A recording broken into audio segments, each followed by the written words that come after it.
ज्ञानेश्वर विठ्ठल सोनटक्के राहणार काजळंबा पुढची साहेबनं आम्हाला बेड पाडायला लावली 2 वर्षापासून. तर 2 वर्षापासून आम्हाला 10चा 11चा उतार यागला. तर याच्या आधी आम्हाला 3-4 कट्टे सोयाबीन फक्त होई याच्यावर. आणि मजूरदार पण लावाय असं पुरी नाही याच्यात. निरं बेदाडच निरं डोसक्यावर पाणी निरं आणि मातीच भय निरी अर्ध्याला अर्ध सोयाबीन आणि अर्धी माती.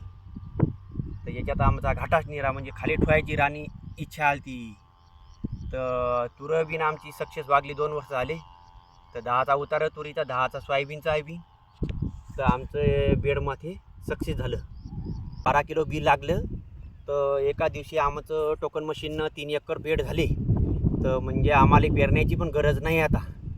तर टोकन मशीन 1 नंबर सक्सेस आहे. तर हे 1 नंबर म्हणजे असं शेतकऱ्यासाठी लाभाची गोष्ट आली.